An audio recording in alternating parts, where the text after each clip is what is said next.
Hi guys, thanks for tuning in to another video on ForgottenWeapons.com. I'm Ian. I'm here today at the Institute of Military Technology, taking a look at some unusual and you might say forgotten firearms. And the one I have here today is a ZK-391. Now this is a Czech prototype semi-auto rifle, and it's got some interesting connections to other countries as well. So a little bit of a background primer on some of the Czech designating systems.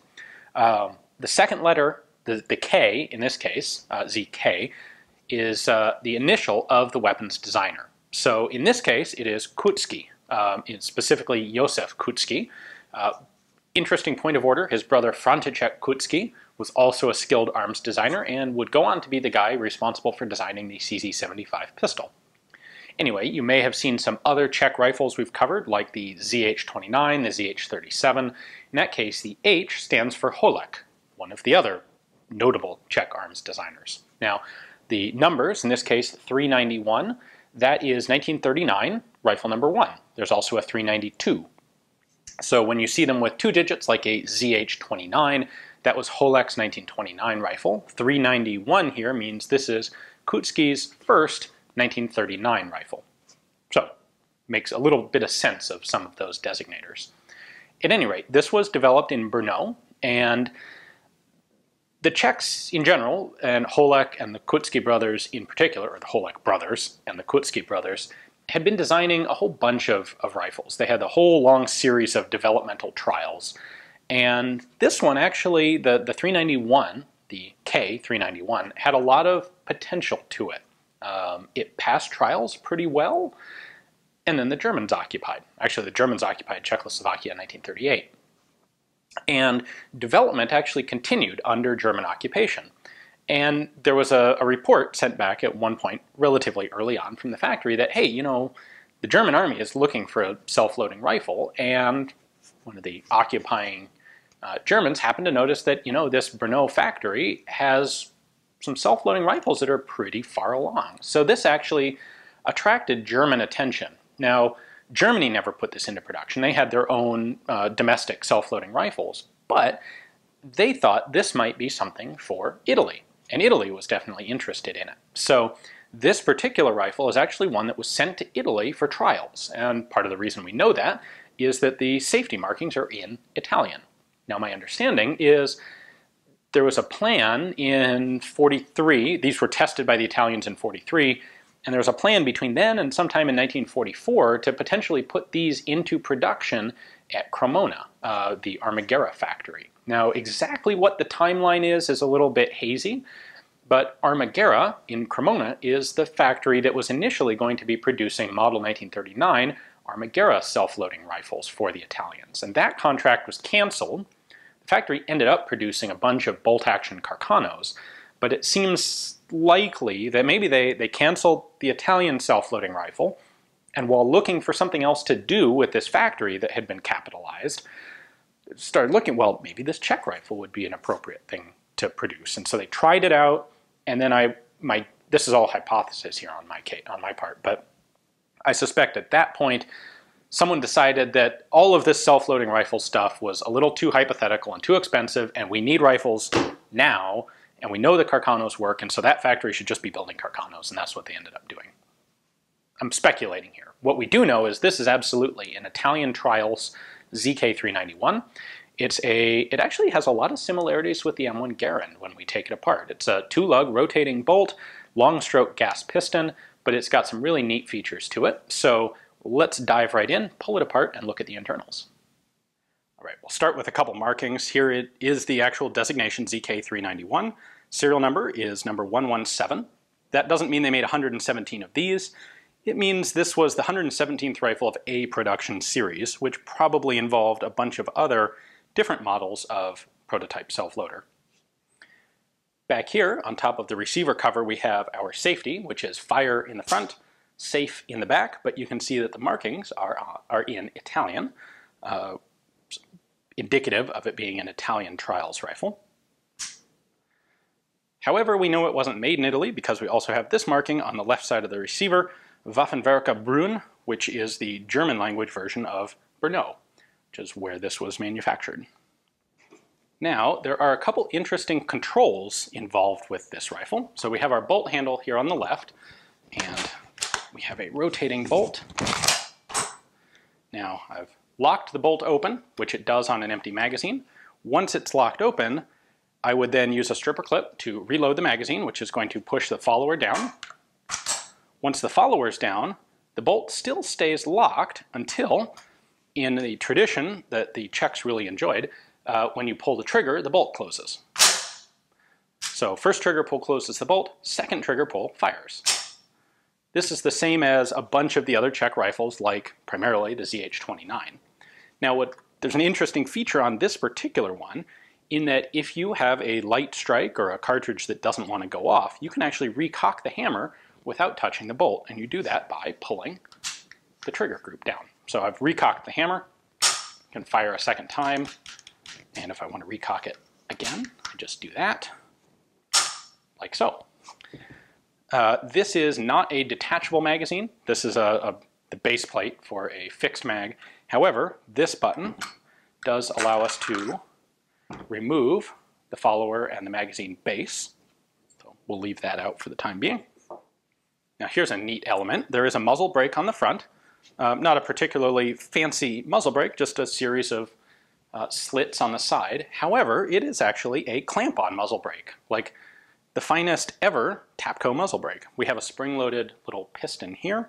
I can push that in, put this down. So I push that in and then rotate the muzzle brake till it clears the front sight, and it slides right off the gun. Now it turns out you have to take this off in order to disassemble the gas system of the gun, which makes me think that this was an afterthought, that the gun was designed with a simple bare muzzle and submitted to military trials, and the Army came back and said, well, we'd like a muzzle brake. And Koucký kind of looked at it and went, well, shoot, you know, I designed this, you can't take it apart if I put a large diameter muzzle brake on it. So he came up with this detachable version instead. So that's pretty cool. We'll leave this off as well. We'll start to dig into some disassembly here. So the bolt's locked back, magazine's in there, the follower will keep the bolt locked open. Now I'm going to push out this cross pin like that, and then I can slide this top cover off. The machining on this gun is absolutely magnificent, by the way. Everything is extremely smooth. Now note that there is a track running down the length of this top cover. That track controls this. This is the firing pin, and you can see that it's got this angled surface right there, and it's spring-loaded. So when it goes all the way forward like that, it protrudes out the front of the bolt and fires. If it's in this position, because of this angled cut, it can't go forward here, which means if the bolt is out of battery, which it is right now because it's locked open, there's no way that the firing pin can go out the front and fire a cartridge. So this is an out of battery safety. It's only when the track in the top of our top cover allows this, or forces this, to stay vertical while the bolt's locked, then it can fire. So first clever feature there. Now we'll remove the bolt just by taking some tension off the op rod and pulling the bolt right out, like so. Sorry, I was mistaken. The follower doesn't hold that open because the bolt is what's holding on the follower. So anyway, here is our bolt. Looks very much like an M1 Garand bolt. We have a locking lug there, and then this surface acts as a locking lug in the front of the receiver. Spring-loaded firing pin, extractor, plunger, ejector. Now that we have the bolt out, we can go ahead and disassemble the gas system. I'm going to start by popping this catch. That's just a spring steel catch. You can see a little worn spot in the finish here where it locks on. And that is a pin, which I can pull out here. That pin locks our gas block, gas tube, and bayonet lug in place. So we got that out. Now we can pull this forward because it's dovetailed onto this block on the barrel. That also allows us to pull the handguard, or the front band, forward like that. Now I can lift up the rear sight and slide the handguard out. Gas piston bumped forward there at the same time. Now at this point I'm going to pull these two screws and take off the trigger guard or the trigger assembly, and then we can take off the stock.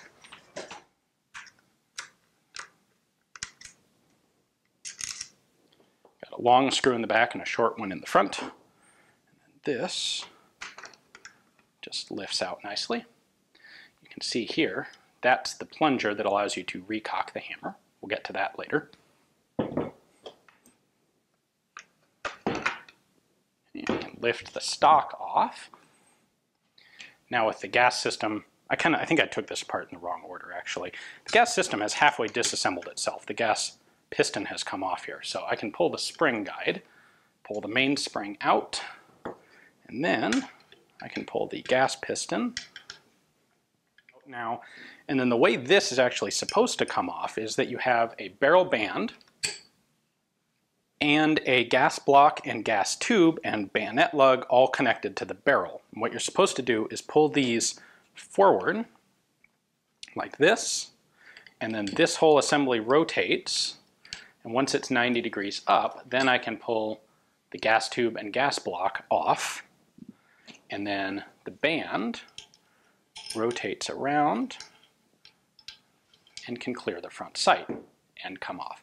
You'll notice the bottom is slightly larger in diameter. That fits the barrel. The top fits the barrel, and the bottom fits the gas tube. There you go, completely disassembled. This is a magnificently complex. Actually, it's hard to say. It's a design that could have benefited from a little bit of simplification in the assembly process, but the design itself is pretty good. In fact, it's very similar to the M1 Garand. This bears a lot of similarity to the Garand in terms of a long stroke gas piston. The bolt obviously is very similar. We've got a removable gas tube like the M1. It's like an M1 built by Germans, except they're Czech, but definitely a lot of German engineering type influence there. Now there's a cool thing in the fire control group that I want to show you. So let me pull into that. So if you take a close look at this, this is the hammer spring. It's a coil spring, but it's actually kind of connected to the hammer. The hammer pivots on this pin, and the hammer spring is connected on that pin. So they're just slightly offset from each other. Now if we look at the top, you can see that bar coming up from the hammer. That is the hammer spring. And as I let the hammer up, that pin is going to go down because the spring is extending.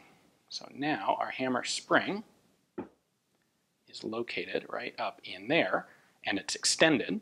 And so when you pull the hammer back, you're contracting the spring because the hammer is getting closer to this pivot point and moving away from that one. Now this bar on the bottom is what allows you to recock the hammer manually with the trigger assembly.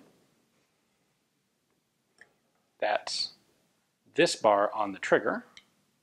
When it goes forward, it pushes on that. When you push that forward, oh, you need some leverage, but that allows you to recock the hammer. So just a very unusual, a unique way of building a hammer spring there. A couple other quick things.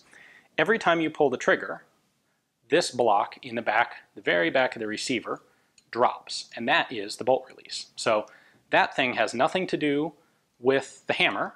The hammer assembly bits are, the hammer mechanism, the firing mechanism is down in here. This acts kind of like an auto sear, except what it's doing is holding the bolt open. So at the back of the bolt, we have this cutout, which fits right onto that. So when you pull the trigger to release the bolt, that's what's doing it. It's very simple. You're just pulling this block down and out of engagement with that little locking surface or locking recess. All right, one last bit of interesting detail. This is our gas block or our gas port on the barrel. When I zoom in on it, you can see the gas port right there. And then this is the gas block, which is dovetailed on right here. And you can see the hole right there where the gas has to go in to this tube where it will hit the gas piston. However, those two are not really touching. And what's interesting is this pin that is what locks the two together also acts as the gas port. So we have a through hole right there, and that acts as the in-between from that hole to that hole. Now in theory, that ought to give you a way to unlatch this, rotate it, say 90 degrees, and cut off the gas system, turning this into a manually operated rifle. It doesn't seem to be fully fleshed out on this rifle because you don't have, say, markings or different positions or anything on here, but it seems like that would be a good initial design if you were concerned that you might have to add, say, grenade launching capability to the rifle at a later date. This kind of gives you the setup to be able to add that without too much difficulty. So another interesting element right there at the front. Thank you guys for watching. I hope you enjoyed the video. This is a fantastic condition rifle and a really interesting specific model. Most of these Czech rifles were kind of production dead ends, and they didn't go very far outside of Czechoslovakia. And seeing this one, which did in fact go to Italian trials, is really cool to get to check out. The backstory on this is it was actually captured by an American officer in Czechoslovakia, and he brought it back home. And what's kind of funny is he had captured it and gotten papers for it, capture papers, and he was approached by the Army shortly thereafter, and they said, you know, we would really like to take a look at that rifle, and because it's something weird and different, and we'd like to study it. And so his thought at the time was, well, so much for that. That was a cool souvenir, but guess it's gone now. He gives it to the Army, and lo and behold, a couple months later, they actually come back and return it to him. Having finished whatever investigation they did, they gave it back to him as a souvenir. And so it came back here to the US and eventually found its way into the IMT, which, I should point out, is a fantastic repository of this sort of unusual testing, trials, developmental sort of gun. The exact sort of thing that Forgotten Weapons is specifically interested in. So IMT here isn't a collection that's generally open to the public, but it is accessible by specific, by appointment. So if you're interested in coming to take a look, by all means get in touch with them and schedule something up because they have a wonderful collection. And of course, if you enjoy seeing footage like this, consider checking out my Patreon page. It is funding from the folks there that makes it possible for me to travel to places like the IMT and bring you guys videos on awesome guns like this one. Thanks for watching.